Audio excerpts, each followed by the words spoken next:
Hello students, कैसे हो आप सब। उम्मीद करता हूँ आप सब अच्छे होंगे।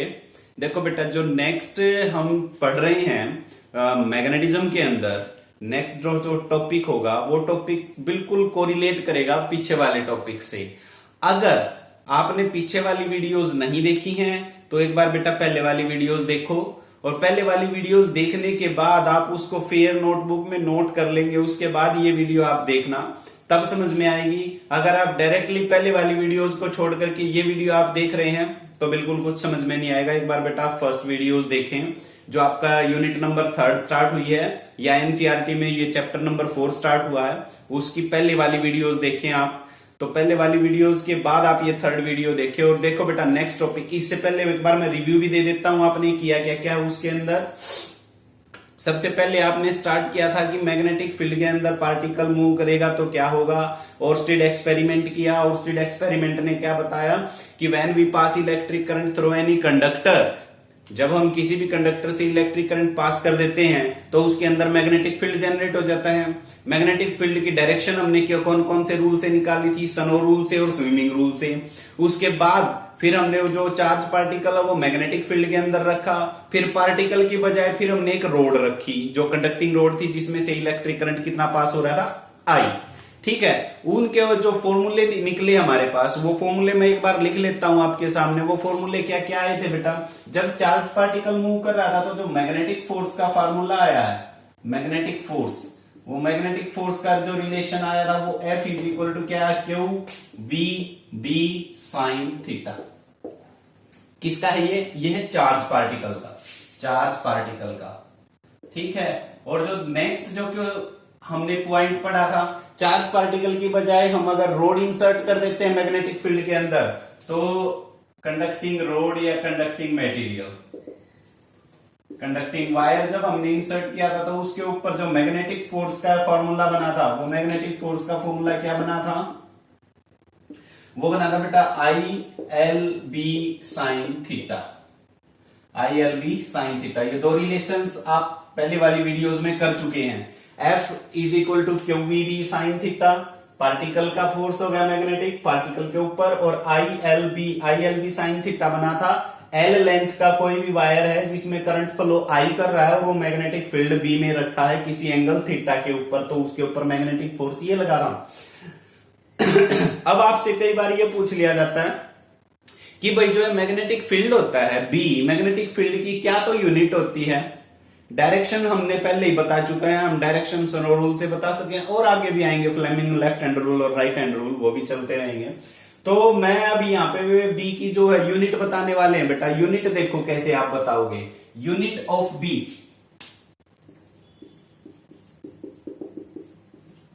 यूनिट के निकालने के लिए आप एक रिलेशन लिखे, ऊपर वाले रिलेशन से ही ले आओ एक रिलेशन। क्या रिलेशन है, बन जाएगा B is equal to F by q v sine theta. क्या मैं लिख सकता हूं इस वाली रिलेशन से, B is equal to F by q v sine theta, आ गया ना।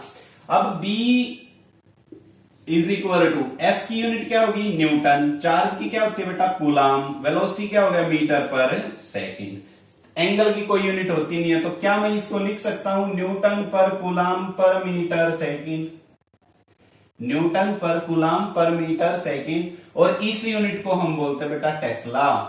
क्या बोली जाएगी, टेस्ला, 1 टेस्ला। टेस्ला फिजिस्ट का नाम है, तो उन्होंने ये सर्च किया था, बात बताई थी इसके बारे में। तो हम मैग्नेटिक फील्ड का एसआई यूनिट क्या मानते हैं, टेस्ला। एसआई यूनिट क्या हो जाएगी, टेस्ला। और जो सीजीएस यूनिट होती है बेटा, वो सीजीएस यूनिट भी आप ध्यान रखेंगे, वो होती है गॉस। और 1 टेस्ला इज इक्वल टू 10 की पावर -4 गॉस के बराबर। 1 tesla is equal to 10 raise to power -4 gauss. ये याद रखेंगे relation, 1 tesla is equal to 10 raise to power -4 gauss के बराबर। तो ये यूनिट्स थी। अच्छा, एक चलो मैं पॉइंट आपके लिए छोड़ देता हूं। जो बी है, बी का रिलेशन देखो F by q v sine theta है। इसका बेटा आप डायमेंशनल फॉर्मूला मेरे पास पहुंचाओगे, डायमेंशनल फॉर्मूला लिख के दिखाएंगे आप मेरे को, इसका क्या बनता है डायमेंशनल फॉर्मूला। ठीक है, तो डायमेंशनल फॉर्मूला आप मेरे को बताओ। अब देखो बेटा अपने पास दो रिलेशंस बनी है, F is equal to q v B sine theta, F is equal to I L B sine theta. अब एक दो क्वेश्चंस करवा देता हूं जो एनसीईआरटी में है। एनसीईआरटी में क्वेश्चन नंबर 4.1 और क्वेश्चन नंबर 4.3 मैं सोल्व करवा रहा हूं बेटा बोर्ड पे। आप बुक से भी कंसल्ट कर सकते हो और यहाँ पे वीडियो में भी समझ सकते हो दोनों क्वेश्चंस को। देखो क्या करवाता हूं मैं उसको। 4.1 प्रॉब्लम और 4.3 प्रॉब्लम। 4.2 क्यों नहीं करवा रहा हूं? 4.2 थ्योरेटिकल है। अगर आप पहले वाले लेक्चर देखोगे तो डायरेक्शन की बात हो रही है, वहां पे डायरेक्शन मैंने बता दी है, तो वो क्वेश्चन वहां पे क्लियर हो चुका है थ्योरी में ही। तो 4.1 और 4.3 एक्सरसाइज देखो।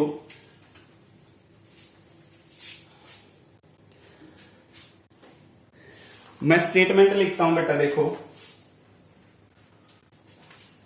4.1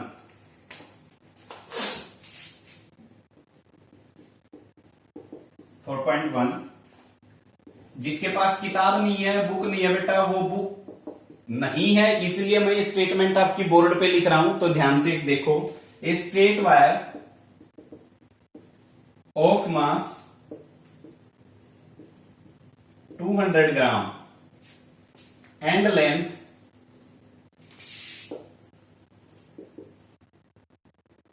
1.5 metre carry a current of 1.2 ampere, carry a current of 2 ampere. It is suspended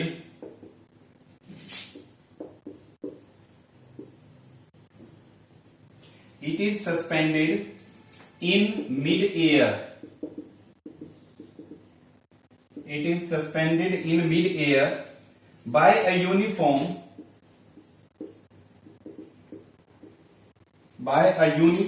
horizontal magnetic field.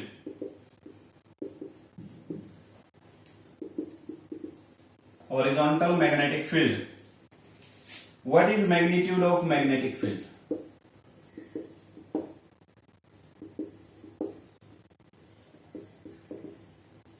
What is magnitude of magnetic field? देखो भाई, क्वेश्चन आपके सामने है बोर्ड पे, मैं पढ़ देता हूं।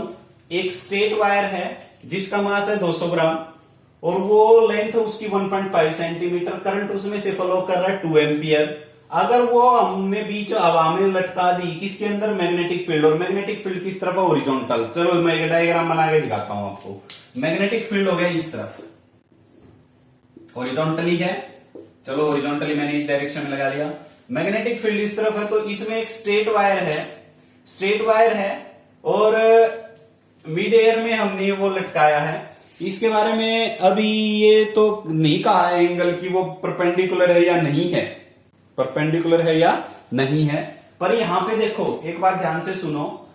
It is suspended A mid air bye A horizontal magnetic field. What is the magnitude of. अब जो वायर है, चलो मैं वायर को कुछ ऐसे बना देता हूं। ये वायर बन गई भाई इसमें A B,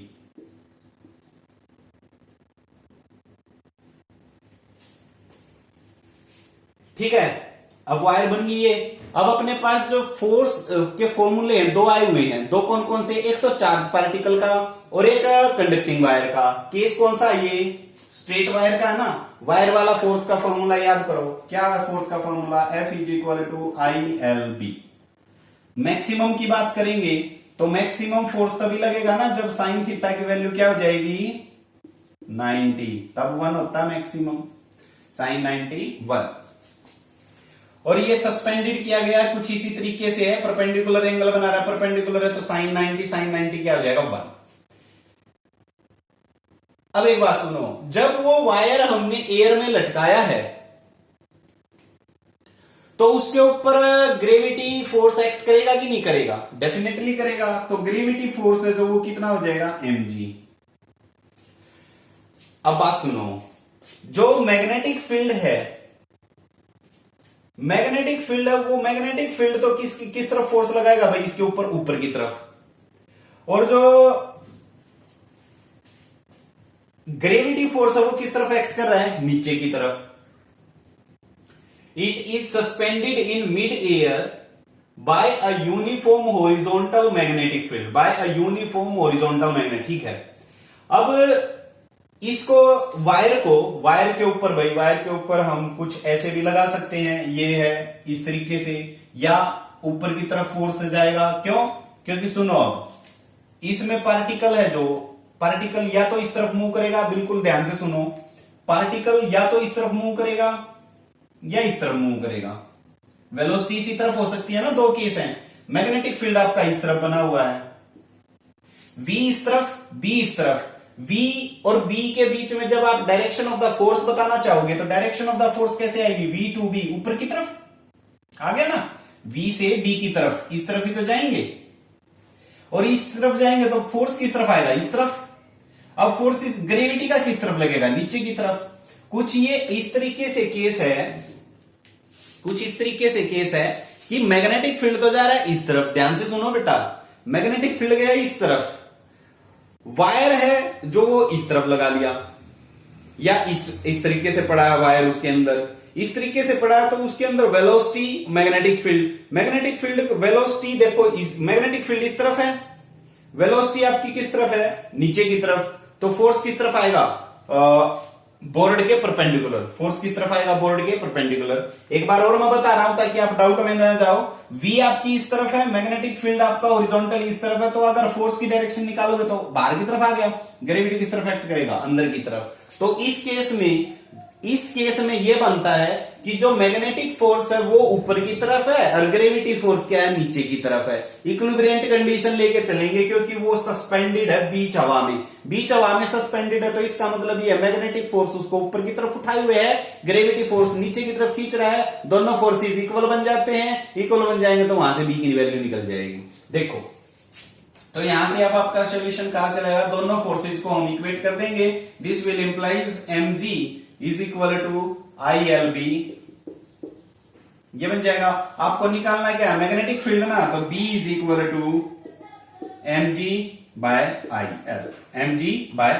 mass is given, कितना मास कितना गिवन है भाई? देखो, मास आपका गिवन है 200 ग्राम, तो ले आओ इसको 200 इंटू, ये सॉल्यूशन कर रहा हूं मैं, G की वैल्यू कितनी ले लेंगे? 10 ले लेंगे, चलो, डिवाइड बाय I की वैल्यू करंट है 2 एम्पियर इंटू लेंथ कितनी है? 1.5 मीटर। देखो अभी मैंने कन्वर्जन नहीं किया, 1.5 मीटर 2 एम्पियर, यहां 200 ग्राम है, ग्राम को किलोग्राम बना दो 10 की पावर -3।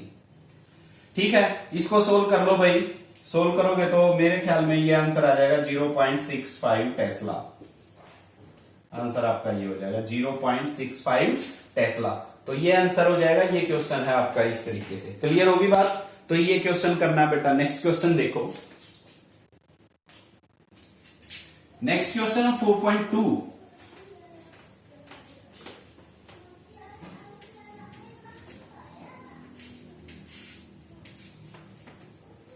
क्वेश्चन नंबर 4.2 क्या कहता है?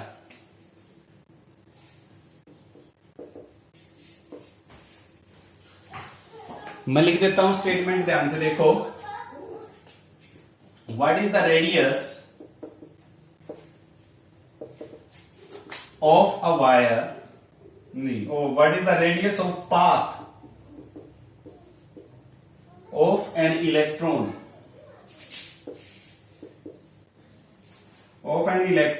moving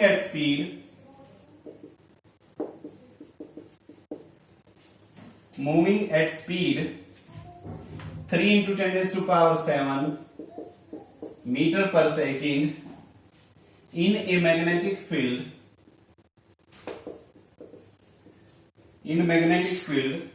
of 6 into 10 raised to power -4 Tesla perpendicular to it.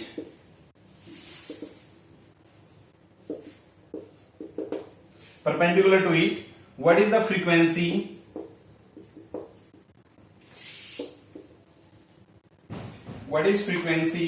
Calculate energy in kilo electron what. देखो भाई, बहुत कुछ इस क्वेश्चन में पूछा है, बहुत कुछ पूछा गया बेटा, ध्यान से सुनो। What is the radius of path of an electron moving at speed this, यानी कि एक इलेक्ट्रॉन है और वो इलेक्ट्रॉन किस में मूव कर रहा है? मैग्नेटिक फील्ड में। स्ट्रेंथ दे रखी है ये मैग्नेटिक फील्ड की। मैग्नेटिक फील्ड और इलेक्ट्रॉन के पाथ दोनों परपेंडिकुलर है। मैं जैसे अब डायग्राम बना देता हूं, देखो जैसे डायग्राम कैसे बना, बिल्कुल सिंपल है। मान लो मैग्नेटिक फील्ड में हॉरिजॉन्टली ले लेता हूं, ये मैग्नेटिक फील्ड हो गया, हॉरिजॉन्टल है। और जो इलेक्ट्रॉन है, मान लो मैग्नेटिक फील्ड आपका एक्स एक्सिस में है, एक्स एक्सिस में है, तो इलेक्ट्रॉन या तो वाई एक्सिस से प्रोजेक्ट किया जाएगा या जेड एक्सिस से। ध्यान से सुन लो, अगर मैग्नेटिक फील्ड आपका एक्स एक्सिस में है, बी एक्स एक्सिस में है, तो जो इलेक्ट्रॉन है या तो वो प्रोजेक्ट किया जाएगा वाई एक्सिस से या प्रोजेक्ट किया जाएगा जेड एक्सिस से। एक बात हो गई।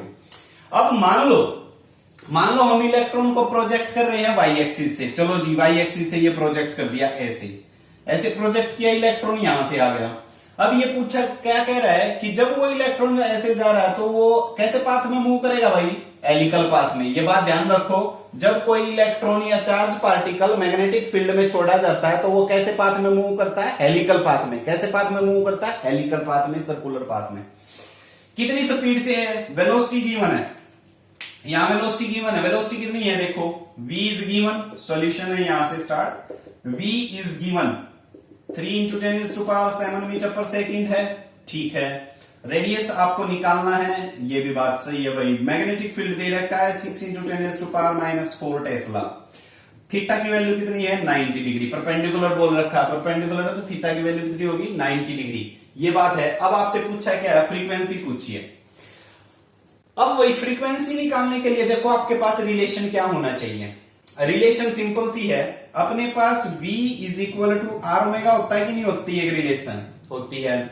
v is equal to r omega से मैं रिलेशन लिख सकता हूं, v is equal to r into omega को क्या लिखें? 2 पाई न्यू। ओमेगा को क्या लिख सकते हैं? 2 पाई न्यू।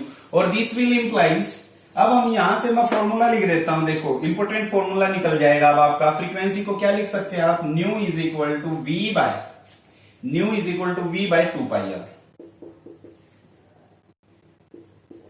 ये आपकी फ्रीक्वेंसी है, ध्यान रखो। और ये वेलोसिटी है। वेलोसिटी को मैं पीछे से ऐसे कर रहा हूं बेटा, फ्रीक्वेंसी आपकी दोनों तरफ से इस तरफ है। तो frequency is equal to velocity by 2 pi r. अब देखो आपके पास क्या वेलोसिटी गिवन है जी, ये रही वेलोसिटी। रेडियस गिवन है, रेडियस तो आपको निकालना है और फ्रीक्वेंसी भी निकालनी है। अब देखो ये दो अननोन है, ना तो आपके पास रेडियस है और ना ही है फ्रीक्वेंसी, बट आपके पास क्या है? डी है। क्या है बेटा? बी। अब बी जो मैग्नेटिक फील्ड है, मैग्नेटिक फील्ड के अंदर देखो अपने पास, मैं अब ये जो स्टेटमेंट है, ये स्टेटमेंट आपको रफ कर रहा हूं क्योंकि मैंने जो गिवन चीजें हैं वो गिवन चीजें यहां लिख ली है बेटा।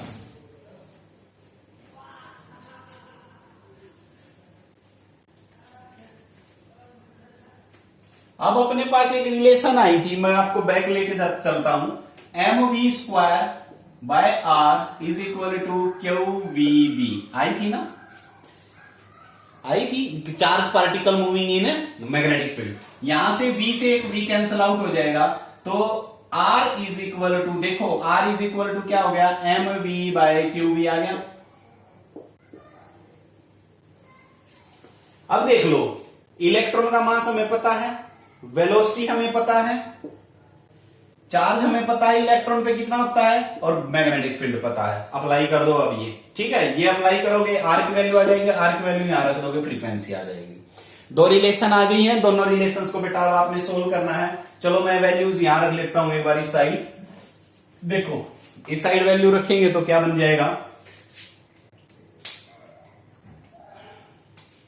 आर इज इक्वल टू, मास की वैल्यू क्या है? मास की वैल्यू देखो, मास कितना था ना इलेक्ट्रॉन का? 9 × 10⁻³ kg। वेलोसिटी गिवन है, कितनी है velocity? 3 × 10⁻⁷ divide by charge 1.6 × 10⁻⁻19 coulomb divide B magnetic field is 6 × 10⁻⁻4। ये हो जाएगा। अब मैं देखो बेटा जर्नल सा सोल्व कर देता हूं, इसको कैसे करेंगे। 19 और ये जो -4 है, -23 हो गया। -23 को ऊपर ले जाओगे तो +30, यानी कि 31 माइनस ये और +30 ये हो जाएगा। ये लगभग सारा ही कैंसिल हो गया, केवल क्या बच गया? 10⁻⁻1। 10⁻⁻1 का मतलब क्या लिख सकते हो? 9 3 जा 27, -1 का मतलब नीचे आ जाएगा, नीचे से ऊपर ये 16 6 96, केवल ये बच जाएगा। ठीक है, इसको जब आप सोल्व करोगे तो ये नियर अबाउट 26 सेंटीमीटर आ जाए। सोल्व करके देखोगे तो ये नियर अबाउट, क्योंकि ये मीटर में आएगा, मीटर को सेंटीमीटर बनाओगे तो बेटा 26 सेंटीमीटर आ जाएगा। कितना आ जाएगा? 26 सेंटीमीटर। रेडियस आ गया 26 सेंटीमीटर। ठीक है, जो क्वेश्चन में एक पार्ट पूछा था रेडियस आ गया। अब रेडियस आ गया तो क्या बनना पूछा है नेक्स्ट? फ्रीक्वेंसी भी पूछी थी। रेडियस अब यहां पे रख दोगे तो फ्रीक्वेंसी आ जाएगी। ठीक है, रेडियस की वैल्यू आप यहां पे रखोगे तो फ्रीक्वेंसी आ जाएगी। अब फ्रीक्वेंसी बेटा आप निकाल के बताओगे मेरे को कि कितनी फ्रीक्वेंसी आ जाएगी। मैं आपके लिए सोल्व कर देता हूं ये पार्ट। देखो, frequency is equal to v की वैल्यू कितनी थी? वी की वैल्यू थी 3 इंटू 10⁻⁷। 2 इंटू पाई की वैल्यू 3.14 और रेडियस जो है, रेडियस आपका कितना है? 26 सेंटीमीटर का मतलब -2 मीटर में कन्वर्ट करोगे। इसको सोल्व कर लो, फ्रीक्वेंसी निकाल के बताओगे। फ्रीक्वेंसी बेटा ये मेगा हर्ट्ज में आएगा आंसर। किस में आएगा? मेगा हर्ट्ज में।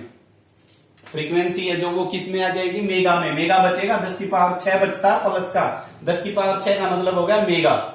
ठीक है, क्या आ जाएगा? मेगा हर्ट्ज में। ये आंसर मेरे को आप बताओगे करके। ये आगे फ्रीक्वेंसी एक।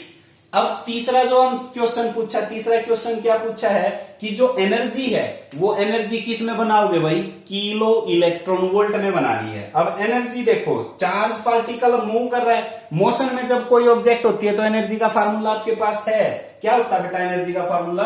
एनर्जी का फार्मूला होता है E is equal to kinetic energy. और E is equal to kinetic energy आ गई तो काइनेटिक एनर्जी किसके इक्वल हो जाएगा? काइनेटिक एनर्जी यानी कि energy is equal to half mv², that is equal to 1/2। Mass आपका 9 इंटू 10⁻31। वेलोसिटी कितनी थी? 3 इंटू 10⁻⁷ का स्क्वायर करोगे तो 9 इंटू 10⁻14। 9 इंटू 10⁻14 आ गया। इसको सोल्व करो तो 9 9 जा 81 divide by 2 into 10⁻, how much you got? -31 and 10⁻14 sorry, कितना हो गया? 17 -17। इसे कैंसिल कर लो भाई, 2 4 40.5 40.5 इंटू 10⁻⁻17 जूल। ये किस में आ गई एनर्जी? जूल में। जूल में आ गई। हमें किस में निकालना है? इलेक्ट्रॉन वोल्ट में। तो इलेक्ट्रॉन वोल्ट में बनाने के लिए देखो भाई सिंपल सी बात है, जो एक इलेक्ट्रॉन वोल्ट है, एक इलेक्ट्रॉन वोल्ट वो कितने जूल के बराबर होता है? 1 electron volt is equal to 1.6 into 10⁻⁻19 joule के। इसका मतलब इस वैल्यू से हमें इसको डिवाइड करना है। तो काइनेटिक एनर्जी किसके इक्वल आ गई? Kinetic energy is equal to 40.5 into 10⁻⁻17 divide by 1.6 into 10⁻⁻19।